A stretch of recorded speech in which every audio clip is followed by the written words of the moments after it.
할렐루야. 2025년 6월 20일 금요 기도의 말씀을 같이 나누도록 하겠습니다. 오늘 함께 나눌 하나님의 말씀은 마태복음 1장 17절 한 절입니다. 마태복음 1장 17절입니다. 봉독드립니다. 그런즉 모든 대수가 아브라함부터 다윗까지 14대요 다윗부터 바벨론으로 사로잡혀갈 때까지 14대요 바벨론으로 사로잡혀간 후부터 그리스도까지 14대더라. 아멘.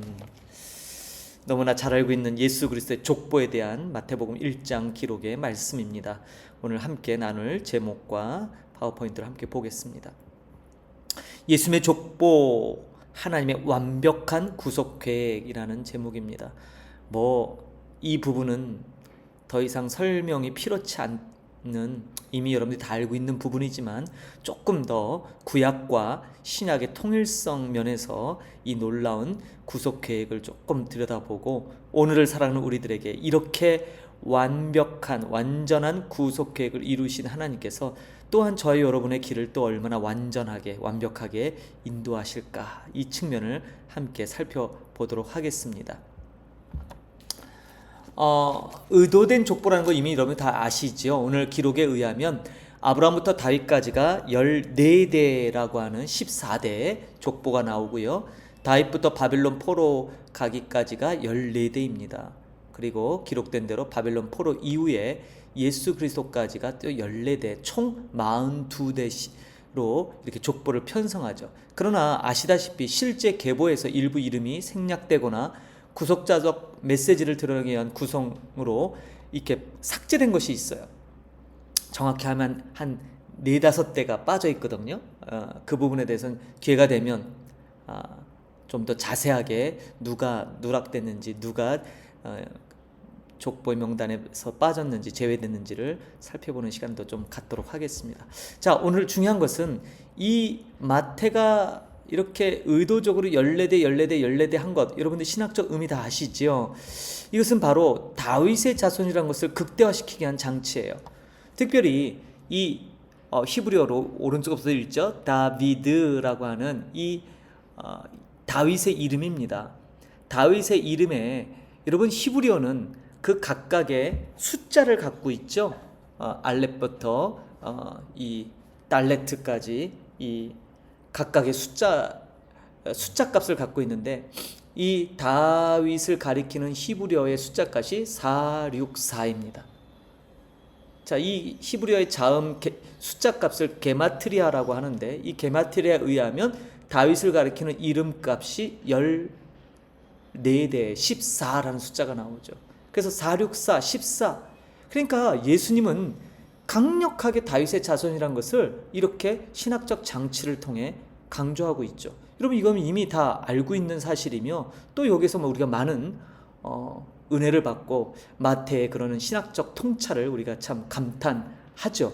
근데 여기서 한 걸음 더 나가서 이 14대라는 것이 3번 반복해서 총 42번이지 않습니까? 42라는 숫자가 과연 구약적으로도 의미가 있을까? 마태는요, 아주 철저하게 구약과 신약의 통일성을 기하고 있어요. 구약의 민수기 33장을 보면 이스라엘 백성이 애굽에서 나와서 이 모압 평지, 가나안 땅을 바라다보는 그 모압 평지까지 총 그들이 광야 40년 동안 이주했던 그 거쳐간 장소가 총 42곳이에요. 예수님까지 내려오는 족보가 42대, 2세대의 족보처럼 이것도 역시 굉장히 신학적 의미로 맞춘 거죠.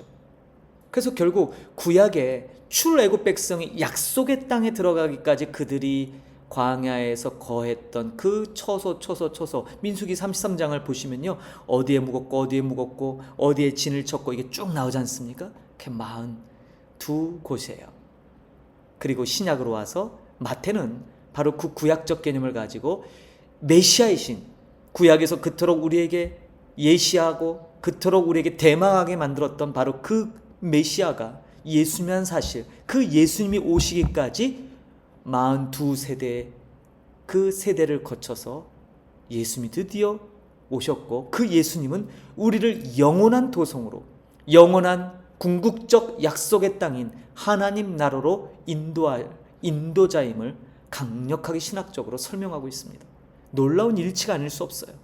대부분은 이 14대 다윗의 이름값이며 그것이 다윗의 자손임을 강조한다는 사실을 알고 있지만 이것이 구약과 또 일치시키기 위한 신학적 작업이라는 사실에 대해서는 잘 모르는 분들이 많아요.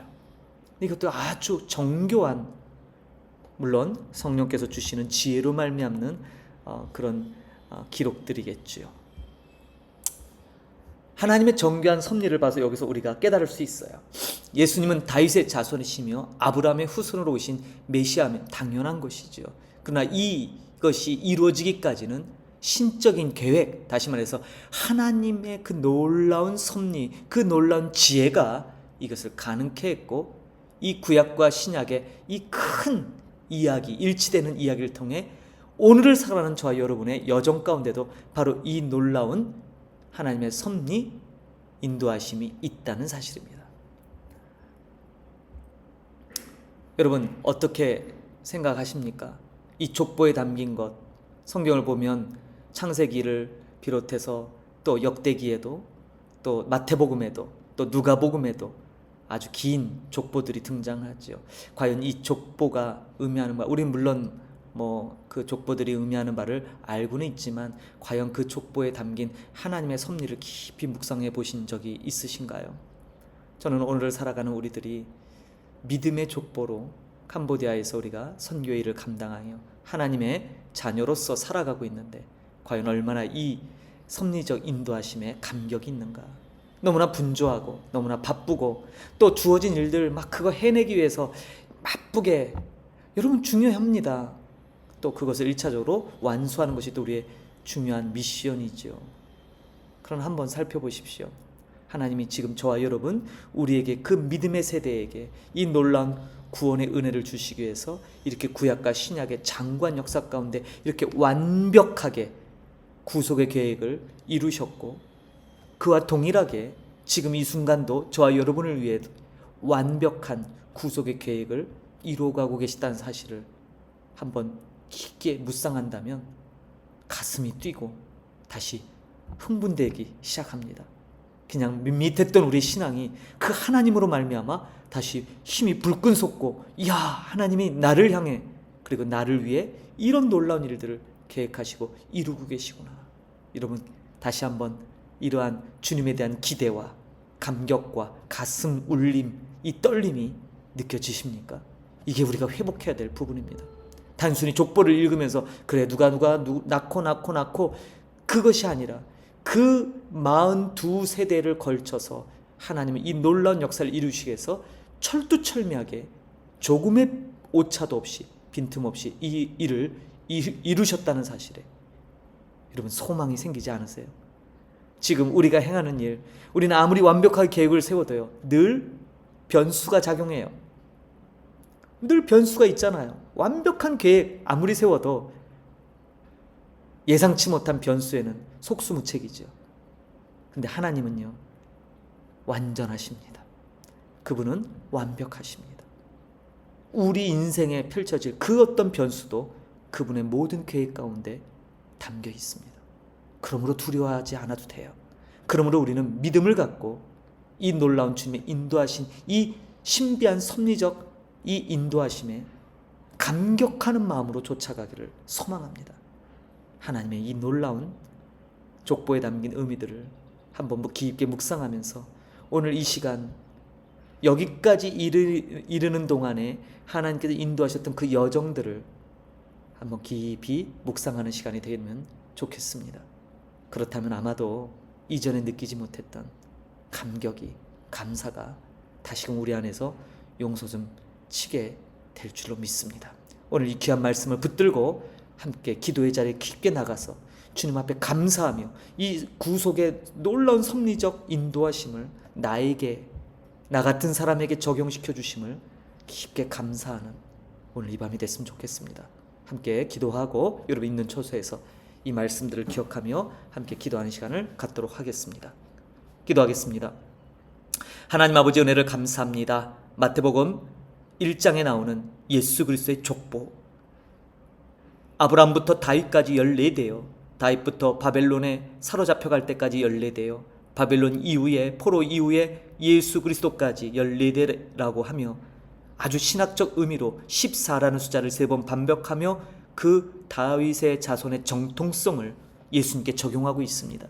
이는 더 나아가 구약의 민수기에 출애굽했던 이스라엘 백성이 약속의 땅 가나안 땅까지 인도함 받는 그들의 40년 광야 생활의 여정이 또한 42군데의 장막을 쳤던 것을 보게 됩니다. 놀라운 신학적 일치요, 하나님의 섭리를 강력하게 드러내는 장치인 것을 깨닫습니다. 이것을 오늘날을 살아가는 우리에게 적용한다면 역시 우리도 하나님의 완벽한 그 구속의 섭리 가운데 오늘도 우리의 삶을 이끌고 계시고 가장 완전한 길로, 가장 좋은 길로 우리를 이끌고 계시다는 사실에 감격하며 감사를 올려드립니다. 사랑하는 우리 목양의 모든 권속들이 바로 이 부분을 다시 한번 깊이 묵상하게 하여 주시고 이 그 은혜로 말미암아 오늘을 살아가는 새로운 힘을 얻는 귀한 시간이 되도록 축복하여 주옵소서. 늘 주님과 동행함이 우리의 참된 기쁨 되게 하시옵소서. 감사드리며 존귀하신 예수님의 이름으로 기도합니다. 아멘. 말씀을 마쳤습니다. 오늘 우리가 너무나 잘 알고 있는 예수 그리스도의 족보에 대한 이야기지만 이것을 저와 여러분의 우리의 여정에 적용시켜서 살펴보면 정말 감격스러운 일이죠. 다시 한번 이 깊은 묵상 은혜를 가지고 주님과 깊은 교제를 나누는 복된 밤이 되기를 축복합니다. 다음 주에 말씀으로 다시 만나도록 하겠습니다. 감사합니다.